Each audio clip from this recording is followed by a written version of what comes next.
گھنونی حرکت کر سکے۔ پھر 5 نومبر کو ایک خبر آئی کہ چند مہینے پہلے ایک مسیحی شخص جس کا نام رشید مسیح ہے، 48 سالہ شخص جس کے مینٹل ہیلتھ پرابلم ہے، ذہنی طور پہ اس کا توازن ٹھیک نہیں ہے، اس کو اریسٹ کر لیا گیا کہ اس نے بڑی گستاخانہ باتیں کی ہیں، ویڈیو اپلوڈ کی ہے۔ 4 نومبر کو پاکستانی مسیحیوں کے حوصلے اس وقت ٹوٹ گئے جب لاہور ہائی کورٹ نے اس پٹیشن کو ڈسمس کر دیا جس میں کہ جڑاوالا کے لیے ہم نے انصاف مانگا تھا۔ 6 نومبر کو محترمہ سٹیلا خاور 29 سالہ مسیحی خاتون کی ضمانت لاہور ہائی کورٹ نے قبول کر لی۔ یاد رہے کہ سٹیلا خاور کو اس لیے گرفتار کیا گیا تھا کیونکہ ان کے اوپر بلاسفیمی کے چارجز تھے۔ 7 نومبر کو ایک نابینا مسیحی شخص کو اس کے ساتھی کارکن ٹوٹ پڑتے ہیں کہ انہوں نے گستاخی کی ہے۔ 8 نومبر سرگودا سے یہ خبر آتی ہے کہ ہارون شہزاد 49 سالہ مسیحی شخص جس کو توہین مذہب کے قوانین کے تحت گرفتار کیا گیا تھا اور جو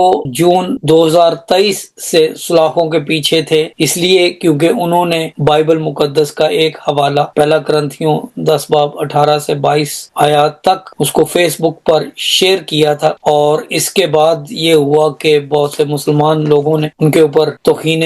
مذہب کے الزام لگائے اور ان کو پھر جیل میں رکھا گیا، لیکن 8 نومبر کو ان کو جیل سے رہائی مل گئی۔ 16 نومبر کو راولپنڈی سے ایک دل سوز خبر آتی ہے کہ ایک 22 سالہ نرسنگ اسٹوڈنٹ مسیحی بچی کو جبرن اغوا کر کے تو اس کو پہلے مسلمان کیا گیا اور پھر اس کی شادی کر دی گئی ہے۔ 19 نومبر کو خبر آتی ہے کہ 4 مسیحی نوجوانوں کو اغوا کر لیا گیا ہے۔ ان کے اٹھائے جانے میں اور اس کے اس اغوا کے عمل میں جو سہولت کار ہے وہ وہاں کا ایک بٹا مالک ذمہ دار ہے۔ یہ واقعہ تب پیش آیا جب انہوں نے اپنے کیے ہوئے کام کی اجرت مانگی۔ 26 نومبر کو اسلام آباد پاکستان سے یہ خبر آتی ہے کہ حکومت کے بااثر لوگوں نے اسلام آباد کو کرسمس کی تیاری کے لیے صاف ستھرا کرنے، اس کی آرائش و زیبائش کرنے کا حکم دے دیا ہے۔ اس سال ایک اور بڑی بات جو مسیحیوں کے لیے ہوئی وہ یہ تھی کہ سندھ اسمبلی میں متحدہ قومی موومنٹ MQM والوں نے بڑا شور شرابہ کیا اس وقت جب محترمہ روما مشتاق مٹو اسمبلی کی مسیحی رکن نے اپنی تقریر کا آغاز کیا کہ میں شروع کرتی ہوں خداوند یسوع مسیح کے بابرکت نام سے جو خدا کا بیٹا ہے، تو وہاں پر ہنگامہ اٹھ کھڑا ہوا خاص طور پر MQM کی طرف سے کہ یہ سب جو ہے یہ کفر ہے، حالانکہ وہ وہاں پر بطور مسیحی رہنما تھی اور وہ اپنا عقیدہ بیان کر رہی تھی، اس میں کفر یا کسی کی دل آزاری کا مسئلہ نہیں ہے۔ سن 2025 انٹرنیشنل اشاریوں میں پاکستان کے لیے بہت اہم رہا۔ یہاں پر ہم صرف ایک بات کا ذکر کریں گے اور وہ یہ ہے کہ اوپن ڈورز تنظیم کی رپورٹ کے مطابق، open doors 2025 world watch list کے مطابق مسیحیوں کے لیے جن ممالک میں رہنا مشکل ہے اس فہرست میں پاکستان 8ویں نمبر پر رہا۔ 2 دسمبر کو پاکستان سے یہ خوش آئند خبر آئی کہ پاکستان کی پارلیمنٹ نے اپنے جوائنٹ سیشن میں بالآخر وہ بل منظور کر لیا ہے جسے national commission for minorities rights bill کہا جاتا ہے۔ اس کے بعد سطح ہموار ہو گئی ہے تاکہ ایک ایسی کمیشن بنائی جائے جس کا مقصد پاکستان میں مائنورٹیز کے رائٹس کا تحفظ کرنا ہو۔ یاد رہے کہ یہ بل دراصل جون 2014 کو اس وقت پاکستان کے چیف جسٹس تصدق حسین جیلانی صاحب نے حکم دیا تھا کہ پاکستان میں اس ایسا کمیشن بنایا جائے جو کہ مائنورٹیز کے حقوق کی پاسداری اور حفاظت کر سکے۔ یہ فیصلہ اس وقت سنایا گیا تھا جب پشاور میں 2 ستمبر 2013 اتوار کے روز ٹوین چرچز پر خودکش حملہ ہوا جس میں 127 سے زائد عبادت گزار وہاں پر موقع پر شہید ہو گئے اور 200 سے زیادہ زخمی ہوئے۔ ان واقعات کے بعد یہ کمیشن بنانے کا فیصلہ چیف جسٹس تصدق حسین جیلانی نے دیا تھا، مگر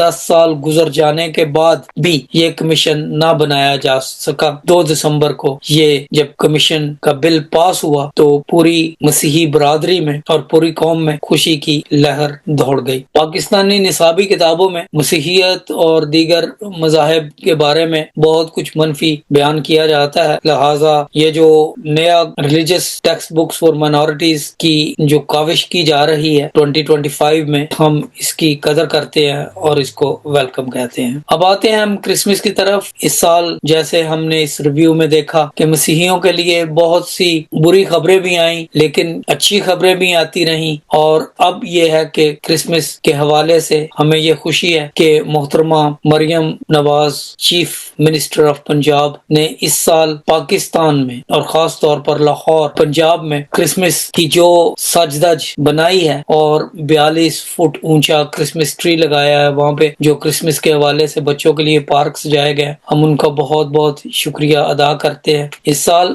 ہمارے آرمی چیف صاحب بھی راولپنڈی کے کرائسٹ چرچ میں عبادت کے لیے گئے، اور اس طرح سے بہت سی جگہوں پر کرسمس کے تقدس اور کرسمس کی عبادات اور کرسمس کی سیلیبریشنز کا انتظام ہوا۔ انجیلی میڈیا کی طرف سے آپ سب کو belated merry Christmas and a happy new year 2026۔ God bless you. Thanks for watching.